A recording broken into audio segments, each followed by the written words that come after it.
Estamos de volta a mais um programa A Bíblia Fala.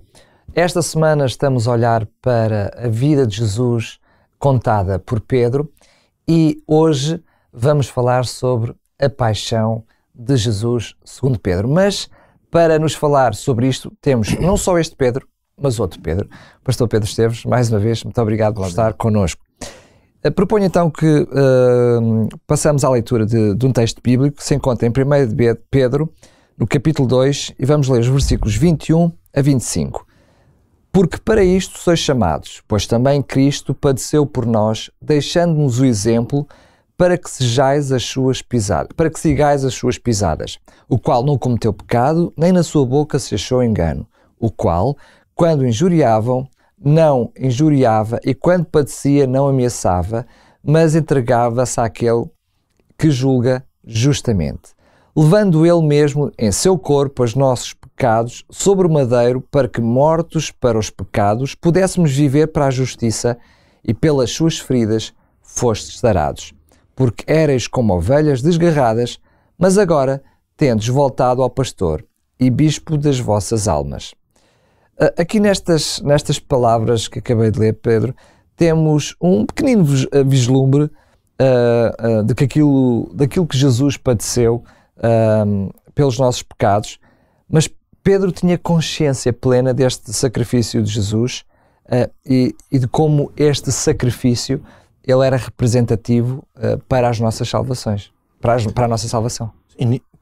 Poucas pessoas como Pedro poderiam ter uma consciência clara do sacrifício de Cristo. Por isso estas palavras ele sem dúvida que as afirma com este peso enorme, porque Pedro esteve lá.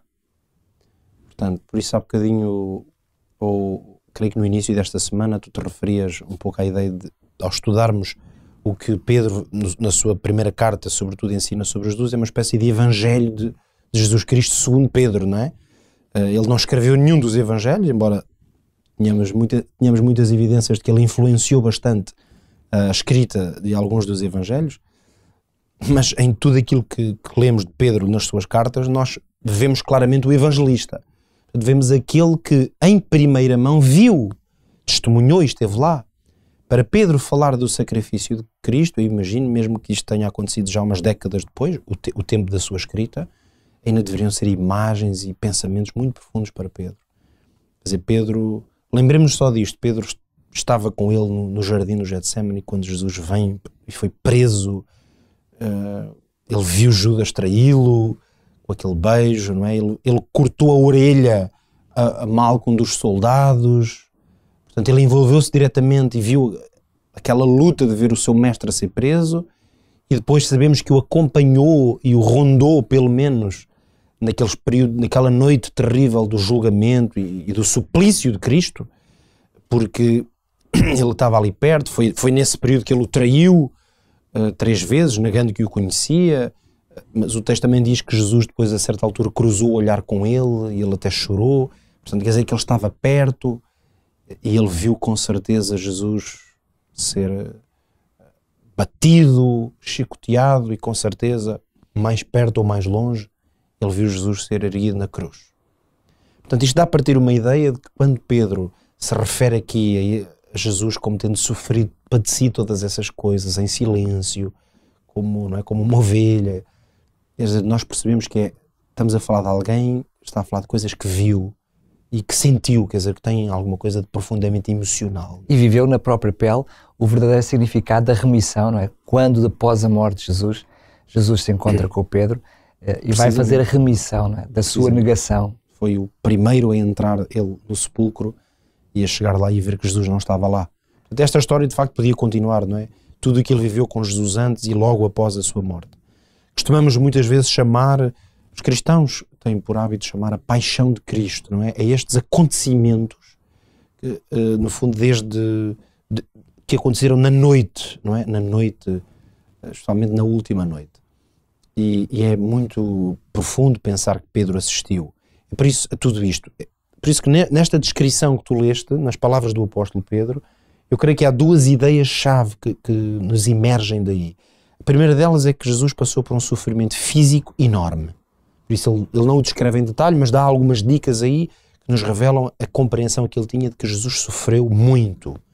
que esse sofrimento físico foi tremendo. Mas também emerge claramente a ideia de que houve um sofrimento espiritual que ainda foi maior, por essa carga do pecado que carregou. E não há dúvida por isso que Pedro consegue aqui fazer uma síntese bastante interessante e forte destes dois elementos que apertaram Cristo e levaram o seu coração à morte, a parar. Um sofrimento físico atroz, que durou horas consecutivas, portanto podíamos quase dizer uma tortura. Portanto, Jesus foi torturado, não foi apenas chegaram ali e condenaram-no e pronto, e executaram-no, não é? Não, ele foi torturado durante horas a fio, e a isso junta-se então a carga da separação do Pai, de uma compreensão de que os pecados do mundo estavam sobre si. Portanto, esta realidade é que, no fundo, justifica esta ideia de que Pedro vai aqui explorar, de que nós seguimos este exemplo, não é? Temos sempre vivo para nós este exemplo do sofrimento de Cristo. Mas é mais interessante ainda a perspectiva de Pedro, que sabia, que percebeu que Jesus sofreu enormemente pelos pecados, mas esta noção de chamar a nós participantes no sofrimento de Jesus, quando ele diz que são os nossos pecados, é também, eu diria, quase que uma visão divina no próprio Pedro. Esta noção de que os meus pecados, ainda hoje nós, aquilo que são as minhas falhas, elas foram espelhadas no sacrifício de Jesus na cruz. Sem dúvida, elas continuam a validar esse sacrifício. Felizmente, isto não é literal, portanto não quer dizer que Jesus sente dores outra vez não é? E está outra vez na cruz. Ele só teve que fazer isso uma vez, e ele fez-lo como humano, portanto, enquanto humano... Foi completa. Foi completo, e portanto, como ele assumiu perfeitamente a natureza e a carne humana,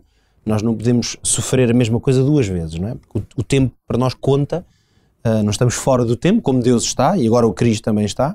Portanto, esse sacrifício foi feito. Mas é verdade que o significado, portanto, o valor potencial do sacrifício, ele é reforçado cada vez que eu peco.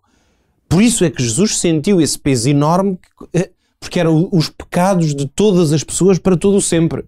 Todo o sempre da história da Terra. Porque, felizmente, o pecado será interrompido e esta história de perversão e de horror será interrompida. Mas ali é como se, não era uma questão de simbólica, ali potencialmente estava realmente o pecado e a desobediência de todos os homens. É isso que nós encontramos em textos do Antigo Testamento, e eu gostava que terminássemos aqui esse nosso Bíblia Fala de hoje, relembrando as palavras do profeta Isaías, que claramente Pedro aqui faz recurso a várias imagens de Isaías 53. Ele faz referência precisamente ao caráter de Deus nesse sacrifício, não é? Precisamente, e vai usar até algumas expressões bastante semelhantes àquelas que nós lemos no profeta. Deixa-me ler aqui pelo menos alguns versículos, aqui a partir de Isaías 53, no versículo 2, quando o profeta lhe foi revelado acerca do grande sacrifício que o Messias teria de passar, dizia, versículo 2, ele foi subindo como um renovo perante ele e como raiz de uma terra seca. Não tinha parecer nem formosura, e olhando nós para ele, nenhuma beleza víamos para que o desejássemos. Mas era desprezado, o mais indigno entre os homens, homem de dores, experimentado no sofrimento. Era desprezado. Verdadeiramente tomou sobre si as nossas enfermidades. As nossas dores levou sobre si. E depois diz que foi ferido pelas nossas transgressões. Portanto, nós podemos parar aqui para, precisamente em relação à pergunta que fazíamos há pouco, o profeta diz que foi ferido pelas nossas transgressões, mas ele ainda não tinha morrido quando o profeta escreveu. O que quer dizer que quando Jesus morreu, de facto, o pecado que ele estava a carregar era de todos os que já tinham vivido e, portanto, é igualmente possível ele carregar os que ainda não tinham pecado. Porque os que estão para trás diríamos, bom, também as pessoas já morreram, o pecado dessa já está. Não, mas é que ele teve que carregar esses. Não foi o pecado das pessoas que estavam ali naquela hora. A essas ele disse, Pai, perdoa-lhes, porque não sabem o que fazem. Da mesma forma que a morte de Jesus tinha a retroatividade daquilo que eram os pecados no passado, e falámos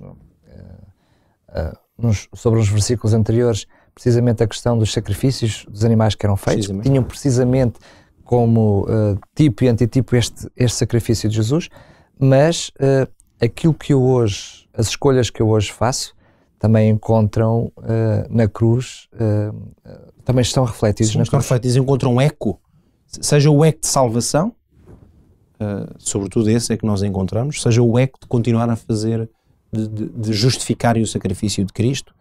Eu termino ainda assim, que eu acho que a nota mais positiva que sai daqui é que depois desta descrição de Isaías, de ele ser oprimido, humilhado, ter ido como um cordeiro em silêncio, ou matador, etc., termina dizendo que ele verá o trabalho da sua alma e ficará satisfeito. Isto é surpreendente, poder dizer que Jesus, depois de padecer estas coisas, no fim de tudo isto ficou satisfeito. Ficou satisfeito porque operou a obra que veio a este mundo fazer. Nós às vezes também temos que passar alguns sacrifícios, por exemplo, mas quando sabemos que esses sacrifícios têm um objetivo, pode ser na nossa vida profissional ou pessoal, quando finalmente atingimos o objetivo, dizemos, ainda bem. Valeu a pena. Valeu a pena, ainda bem, passei por aquilo tudo, mas foi para chegar aqui. E Jesus também está satisfeito com o sacrifício que fez e com as enormes dores que padeceu. O problema, se é que posso usar a expressão problema, é que a satisfação de Jesus ou o valer a pena do sacrifício de Jesus implica a minha aceitação. Depende totalmente de nós. Jesus não pode fazer com que na minha vida ele valha a pena se eu não aceitar que isso aconteça. E por isso, Jesus não pode sofrer as dores outra vez, embora sofra com cada pessoa que peca, mas Jesus também se satisfaz com cada pessoa que se entrega a Ele. Por isso este versículo, ele está constante. Para Deus, isto é uma coisa muito bonita, para Deus estas palavras estão constantemente a tornar-se válidas, porque cada vez que Ele vê alguém aceitar o seu sacrifício, Ele pode ficar satisfeito e dizer, ainda bem que eu fui até o fim.